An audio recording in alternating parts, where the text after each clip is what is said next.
Hello, ka-blessing nata dinhi cruising paduhali. Busy ang palibot sa pag-repair tungod sa naglabayng flood. Today we'll talk about honesty. Now, the Bible is telling us that we need to provide honest things, not only in the sight of the Lord but also in the sight of men. Ang Biblia nasulti pod ang lies is just for a moment, pero ang nagsulti sa truth, it will last. Now, importante ba maging honest? Yes. Ang Biblia nagisakto diha nga tubag. Kay ang gusto sa Ginoo nga sa tubangan niya naging true ta.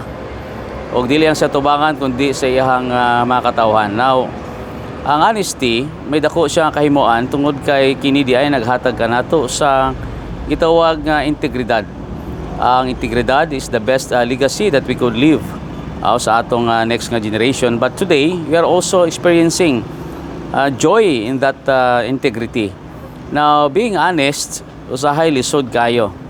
Imo pa sa uban na lonely world din siya kung ang palibot nimo dili matinud-anon o tinuod. Now, makita nato sa Biblia nga there are also some characters nga dili naging honest, like Achan. He hid some of the spoils gikan sa battle. That's why the Israelites were defeated in Ai, which is smaller than Jericho. Pero sa ato mga practical or day-to-day nga living, naging honest ba ta kung kita mga vendors sa ato mga kiluhan? Naging honest ba ta kita mga estudyante when it comes sa ato mga answers sa exams or quizzes? How about sa mga Kristohano? Naging honest ba ta sa pagbalik sa bahin sa Diyos? Naging honest po ba ta sa atong mga dealings, sa atong mga transactions? So, whether sa private, sa public, importante gyud nga naay honesty sa tanang mga corporations. Now, sa atong kinabuhi dinhi sa yuta, gusto sa Dios nga kanunay ta mag-exercise ang truthfulness. Di lamang sa tubangan sa Dios kundi sa tubangan sa tao. Unta maski sa atong mga pinulungan, magiging honest ta. So, pasabot, dili ta mudagdag, dili po ta mudabawas.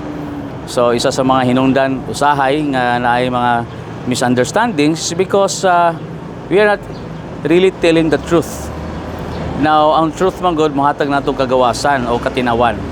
So, importante gyud ay nga matag transaksyon nato dapat mag-exercise ta og honesty. Kaya ang Diyos may maya o napoy gitawag kalambuan. Remember, number one nato nga ginadeceive ang atong kaugalingon kung dili ta honest. So gusto sa Diyos nga matag-adlaw, maski sa atong panimalay maging honest ta sa atong mga kabataan, sa atong mga spouses, maging honest ta sa atong pag-declare sa atong income, maski sa atong gitawag trabahoan. Honest ba ta sa paggamit sa atong time?